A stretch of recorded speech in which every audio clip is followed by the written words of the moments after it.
నమస్కారం, నా పేరు శివ. అందరూ ఎలా ఉన్నారు ఫ్రెండ్స్? వాటి వీడియోలో పీఎఫ్ ఖాతాదారులు ప్రీవియస్ ఐడి నుంచి ప్రజెంట్ ఐడిలోకి ఎట్లా అమౌంట్ని ట్రాన్స్ఫర్ చేయాలి, ప్రీవియస్ ఐడి ప్రజెంట్ ఐడిలోకి ట్రాన్స్ఫర్ రిక్వెస్ట్ ఎట్లా ఇనిషియేట్ చేయాలి అనే దాని గురించి మీకు క్లియర్గా ఒక చిన్న డెమో ప్రాసెస్ని చేసి చూపించబోతున్నాను. స్కిప్ చేయకుండా అందరూ చూడండి. అయితే వీడియోకి వెళ్ళే ముందు ఇలాంటి విషయాలు మీరు మరింత వీడియో కింద సబ్స్క్రైబ్ బటన్ ఉంది, దాన్ని ట్యాప్ చేసి మంచిగా సబ్స్క్రైబ్ చేసి పక్కన ఉన్న బెల్ బటన్ని యాక్టివేట్ చేయండి, అనేది కాకుండా లైక్ చేయండి.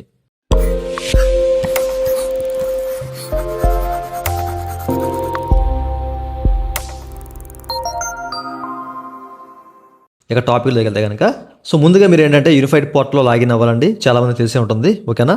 ఈ పోర్టల్ సంబంధించిన లింక్ వీడియో కింద మీకు డిస్క్రిప్షన్లో ప్రొవైడ్ చేశాను. క్లిక్ చేసి ఓపెన్ చేసి మీరైతే వెళ్ళొచ్చు. ఓకే, ఇక్కడ మీకు యూఏఎన్ నెంబర్, పాస్వర్డ్ ఇక్కడ ఎంటర్ చేసి మీరు లాగిన్ అవ్వాలి. ఇది తెలిసే ఉంటుంది కదా. లాగిన్ అయిన తర్వాత అప్పుడు ఏం చేస్తారంటే మీ సంబంధించిన డాష్ బోర్డ్ ఏ విధంగా చూపిస్తుంది అనమాట.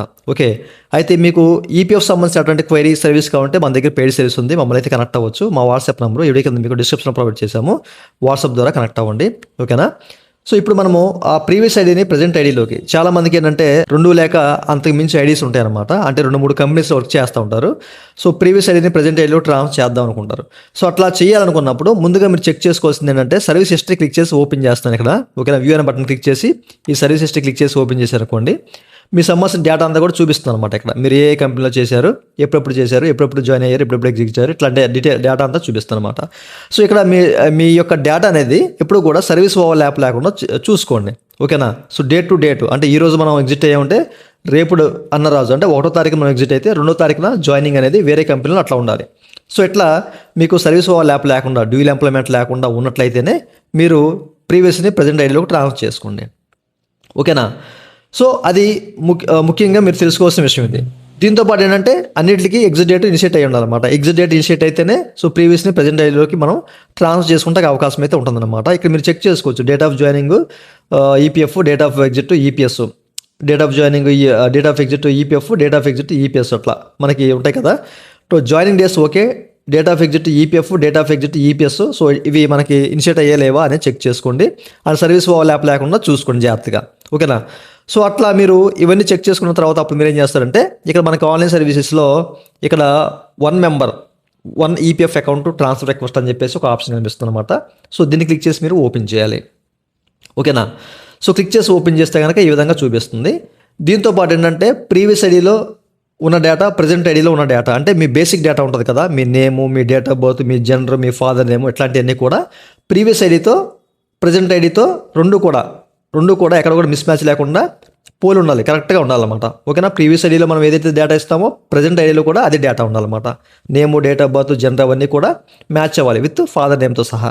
అన్నీ మ్యాచ్ అయితేనే మళ్ళీ అది ట్రాన్స్ఫర్ అవుద్ది. అదొక ఇష్యూ ఉంది, అది కూడా చూసుకోండి, ఓకేనా? ఫ్యూచర్ వీడియోస్లో మీకు అది ఎలా సరి చేసుకోవాలి అని చెప్తాను. ఈ 2026లో మనకి ప్రాసెస్ ఎలా ఉంది అనే దాని గురించి మీకు, అంటే కొత్త వాళ్ళు ఉంటే కనుక అట్లాంటి వాళ్ళకి తెలుస్తుందన్న ఉద్దేశంతో ఈ వీడియో చేయడం జరుగుతుంది అనమాట. అదే, ఓకేనా? అండ్ ఆ తర్వాత మీరు ఇక్కడ మీ సంబంధించిన యూఏఎన్ నెంబర్ ఏదైతే ఉందో దాన్ని ఇక్కడ ఇవ్వాలి, ఓకేనా? ఇప్పుడు మీకున్న యూఏఎన్ నెంబర్, మీ దగ్గర ఉన్న యూఏఎన్ నెంబర్ని ఇక్కడ ఇచ్చేసి గెట్ డీటెయిల్స్ని క్లిక్ చేయాలి. ఇది ఇక్కడ నేను ఎంటర్ చేసి చూపిస్తాను మీకు. ఇక్కడ యూఏఎన్ నెంబర్ ఇచ్చాను కదా, ఇప్పుడు గెట్ డీటెయిల్స్ని క్లిక్ చేసి ఓపెన్ చేయాలి, అంటే క్లిక్ చేయాలి అనమాట, ఓకేనా? క్లిక్ చేస్తే ఎస్టాబ్లిష్మెంట్స్, ఇప్పుడు మీరు ఏ కంపెనీ, ఇప్పుడు మనం సర్వీస్ హిస్టరీ చూసాం కదా, అక్కడ ఉన్న డేటా అంతా కూడా, సర్వీస్ డేటా అంతా కూడా ఇది క్లిక్ చేస్తే మీకు కనిపిస్తుంది, ఇక్కడ చూడొచ్చు, ఓకేనా? ఇందులో మీరు దేనైతే మూవ్ చేయాలనుకుంటున్నారో, ఏదైతే ప్రీవియస్ ఐడి ఉందో దాన్ని ఇప్పుడు ఇందులోకి మూవ్ చేయాలనుకుంటున్నారు కదా ప్రజెంట్ ఐడిలోకి, ఆ ప్రీవియస్ది మనం సెలెక్ట్ చేసుకోవాలి. ఇక్కడ మనకి ప్రజెంట్ కూడా చూపిస్తూ ఉంటుంది ఐడి అనేది, అది మాత్రం సెలెక్ట్ చేసుకోవద్దు. చాలామంది ఏంటంటే అది అవ్వట్లేదు, ఇది అవ్వట్లేదు అని చెప్పేసి అంటారు. ప్రజెంట్ ఐడి సెలెక్ట్ చేసుకోకుండా ప్రీవియస్ ఐడీస్ని సెలెక్ట్ చేసుకోండి. ఇందులో జస్ట్ నేను ఏంటంటే ఏదో ఒక ఐడిని సెలెక్ట్ చేశాను. సెలెక్ట్ చేయగానే మనకి ఇక్కడ లోడింగ్ తీసుకొని చూపిస్తుంది అనమాట. జస్ట్ ఇక్కడ మనకి టిక్ బటన్ ఉంటుంది, టిక్ బటన్ టిక్ చేసుకొని కిందకి రావాలి, ఓకేనా? కిందకు వస్తే కనుక ఇక్కడ మనకు చెక్ బాక్స్ ఉంది, దీన్ని క్లిక్ చేసి గెట్ ఓటీపీని క్లిక్ చేస్తే కనుక మనకు పాపప్ వస్తుంది అనమాట, ఓకేనా?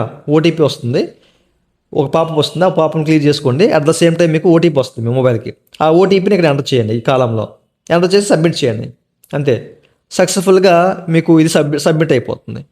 ఇది మీకు క్లియర్గా చూపించట్లే, ఎందుకంటే ఇది ఇక్కడ నేను చేయట్లేదు కాబట్టి. క్లియర్గా మీకు ఏంటంటే చెప్తున్నా, ఓకేనా? సబ్మిట్ అనే బటన్ క్లిక్ చేస్తే కనుక సబ్మిట్ అయిపోతుంది, ఓకే? సబ్మిట్ అయిపోయిన తర్వాత మీకు ఒక పీడిఎఫ్ అనేది జనరేట్ అవుతుంది అనమాట. మీరు బ్యాక్ వచ్చేయాలి, ఓకే? మీకు ఇక్కడ కూడా చూపిస్తుంది సబ్మిట్ అయినట్టు, దానికి సంబంధించిన పీడిఎఫ్ కూడా చూపిస్తుంది. బట్ మీరు బ్యాక్ వచ్చేయండి. ఇప్పుడు మనకి సబ్మిట్ చేసాం కదా, సబ్మిట్ అనే బటన్ క్లిక్ చేస్తే సబ్మిట్ అయిపోయింది కదా. ఇప్పుడు ఆన్లైన్ సర్వీస్ని క్లిక్ చేస్తే మనకి ట్రాక్ క్లెయిమ్ స్టేటస్లో కనిపిస్తుంది. దీన్ని క్లిక్ చేసి ఓపెన్ చేస్తే కనుక మీరు ఇక్కడ చూడొచ్చండి. ట్రాక్ క్లెయిమ్ స్టేటస్లో మీరు ఏదైతే క్లెయిమ్ పెట్టారో, ఓకేనా, ఏదైతే ట్రాన్స్ఫర్ క్లెయిమ్ పెట్టారో దానికి సంబంధించిన డేటా ఇక్కడ మనకు చూపిస్తుంది. ఇక్కడ క్లెయిమ్ స్టేటస్లో ఏంటి అనేది చూపిస్తుంది అన్నమాట. అంటే ఈ పెట్టిన క్లెయిమ్ అనేది పెండింగ్ విత్ ఫీల్డ్ ఆఫీసర్ ఉందా, యాక్సెప్ట్ బై ఫీల్డ్ ఆఫీసర్ ఉందా అనేది చూపిస్తుంది. మీకు ముందుగా పెడతారు కదా, క్లెయిమ్ ఇప్పుడే పెడతారు కాబట్టి ఇక్కడ మీకు పెండింగ్ విత్ ఫీల్డ్ ఆఫీస్ అని చెప్పేసి కనిపిస్తుంది అనమాట. పెండింగ్ అంటే ఫీల్డ్ ఆఫీస్ అని చెప్పేసి. ఓకే, సో ఈ విషయాన్ని మీరు గమనించాలి. ఎప్పుడైతే మీకు యాక్సెప్ట్ బై ఫీల్డ్ ఆఫీస్ ఈ విధంగా వచ్చిందో అది ట్రాన్స్ఫర్ అయినట్లు. ఇది కూడా మీరు గమనించండి. ఇప్పుడు మీరు పెట్టారు కాబట్టి క్లెయిమ్ అది పిఎఫ్ ఆఫీస్ డైరెక్ట్గా వెళ్ళిపోతుంది. సో ఇక్కడ మీకు పెండింగ్ అట్ ఫీల్డ్ ఆఫీస్ అని చెప్పేసి చూపిస్తుంది. సో ఎప్పుడైతే యాక్సెప్ట్ అయిపోతుందో, యాక్సెప్ట్ బై ఫీల్డ్ ఆఫీస్ అంటే ట్రాన్స్ఫర్ అయిపోతుందో అప్పుడు మీకు ఈ విధంగా చూపిస్తుంది అనమాట. ఇది ట్రాన్స్ఫర్ అయిపోయింది ఆల్రెడీ. ఓకే, సో దానికి సంబంధించిన ఒక ఫామ్ కూడా ఇక్కడ మనకు జనరేట్ అవుతుంది. ఎన్ఎక్జర్కే కూడా ఇప్పుడు జనరేట్ అవుతుంది. ఇప్పుడు చాలా వరకు మార్చారు. ఇంతకుముందు మనకి ఎన్ఎక్జర్కే అనేది డైరెక్ట్గా మనకి ఈ కాలంలో ఇచ్చేస్తున్నారు. ఎంతమంది ఏంటంటే ఆన్లైన్ సర్వీస్లో ఇక్కడ ఎన్ఎక్జర్కే అనే ఆప్షన్ వచ్చేది. బట్ మీరు ట్రాన్స్ఫర్ చేసిన ఏదైతే పర్టికులర్ ఐడి ఉందో దాని పక్కనే మీకు ఎన్ఎక్జర్కే ఇచ్చేస్తున్నారు. సో ఇప్పుడు క్లెయిమ్స్ అనేవి మీకు డైరెక్ట్గా పిఎఫ్ ఆఫీస్కి వెళ్తున్నాయి. ఈ ట్రాన్స్ఫర్ క్లెయిమ్స్ అనేవి ఏదో జస్ట్ ఒక 5% అట్లాగా కొన్ని క్లెయిమ్స్ అనేవి మీకు హెచ్ఆర్కి వెళ్తాయి అనమాట. సో అప్పుడు మీరు ప్రీవియస్ హెచ్ఆర్ కానీ ప్రజెంట్ హెచ్ఆర్ కానీ సెలెక్ట్ చేసుకోవాల్సి వస్తుంది అక్కడ. ఓకేనా, సో ఆ ప్రాసెస్లో ఓకే. సో మ్యాక్సిమం ఒక 95% అనేది డైరెక్ట్గా పిఎఫ్ ఆఫీస్కి వెళ్ళిపోతున్నాయి. ఈ విషయాన్ని మీరు గమనించాలి. కొన్ని క్లెయిమ్స్ మాత్రమే, ఎందుకంటే కొన్ని హెచ్ఆర్స్ అనేవాళ్ళు డిఎస్సి ఇట్లాగా వాళ్ళు కంప్లీట్ చేయరు. So DSC digital signature complete చేయకపోతే సో అట్లాంటివి ప్రీవియస్ ఆర్ ప్రజెంట్ ఐడికి త్రూ అవడము అట్లాంటివి జరుగుతూ ఉంటుంది అనమాట. సో మీ క్లెయిమ్ కూడా సబ్మిట్ అవ్వకపోవడం కూడా జరుగుతూ ఉంటుంది. సో అది కూడా తీసుకోదు. ఓకే, ఇట్లాంటి చాలా ఇష్యూస్ ఉంటాయి. మీకు ఏదైనా సర్వీస్ కావాలంటే మమ్మల్ని కనెక్ట్ అవ్వచ్చు. ఓకేనా, మా వాట్సాప్ నెంబర్ కింద మీకు డిస్క్రిప్షన్లో ప్రొవైడ్ చేస్తాం. ఈ విధంగా మీరు సబ్మిట్ చేయాలి క్లెయిమ్ అనేది. ఓకేనా, యాక్సెప్ట్ బై ఫీల్డ్ ఆఫీసర్ వచ్చిందంటే మీకు ట్రాన్స్ఫర్ అయిపోయినట్లే. ప్రీవియస్ ఐడీలో ఏదైనా అమౌంట్ ఎంప్లాయ్ షేర్ ఉందనుకోండి, అది ప్రజెంట్ ఐడీలోకి వచ్చేస్తుంది అనమాట. ఓకేనా, ఎంప్లాయ్ షేర్ ప్రజెంట్ ఐడీలోకి వచ్చేస్తుంది. పెన్షన్ అమౌంట్లు మాత్రం అక్కడే ఉంటాయండి. చాలామంది కన్ఫ్యూజ్ పడుతున్నారు. పెన్షన్ అమౌంట్ ఇప్పుడు కూడా ట్రాన్స్ఫర్ అవ్వదు, అక్కడే ఉంటుంది. అక్కడ ఉన్న ఎంప్లాయ్ షేర్ మాత్రమే ఇందులోకి వస్తుంది అనమాట. ఒకటో ఐడీలో ఉన్న మొత్తం ఈ యొక్క ఎంప్లాయ్ షేర్ ఏదైతే ఉందో అది రెండో ఐడీలోకి వచ్చేస్తుంది. బట్ ఒకటో ఐడీలోనే పెన్షన్ అమౌంట్ అలాగే ఉండిపోద్ది. మీరు సెకండ్ ఐడీలో ఎప్పుడైతే ఫైనల్ సెటిల్మెంట్ చేస్తారో అప్పుడు మీకు ప్రీవియస్లో ఉన్న పెన్షన్ అమౌంట్ కూడా మీకు సెటిల్ అయిపోతుంది అనమాట. ఈ విషయాన్ని మీరు గమనించాలి. చాలామంది కన్ఫ్యూజ్ పడుతున్నారు. సో అది కూడా మీకు ఫ్యూచర్ వీడియోస్లో చెప్తాను క్లియర్గా. మళ్ళీ మీ 2026లో ప్రాసెస్ ఏ విధంగా ఉంది, ఎట్లాంటి విషయాలన్నీ కూడా చూశారు కదా. సో మీకు ఏదైనా డౌట్స్ ఉంటే కామెంట్ సెక్షన్లో కామెంట్ చేయండి. అండ్ నన్ను కనెక్ట్ అవ్వాలంటే పెయిడ్ సర్వీస్ ఉంది. సో వాట్సాప్ నెంబర్ ఎవరి కింద మీకు డిస్క్రిప్షన్లో ప్రొవైడ్ చేశాను, కనెక్ట్ అవ్వచ్చు. ఇదే వాళ్ళ వీడియో. ఈ వీడియో మీ నచ్చితే కింద లైక్ బటన్ లైక్ చేసి సపోర్ట్ చేయండి. అలాగే మన విషయాలు మీరు మధ్య వీడియో కింద సబ్స్క్రైబ్ ఉంది, దాన్ని ట్యాప్ చేసి మన సబ్స్క్రైబ్ చేసి పక్కన బట్టి ఆర్డర్ చేయండి. Thank you for watching and జై Hind.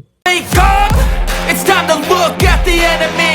Look in the mirror if he is no friend to me. It's not working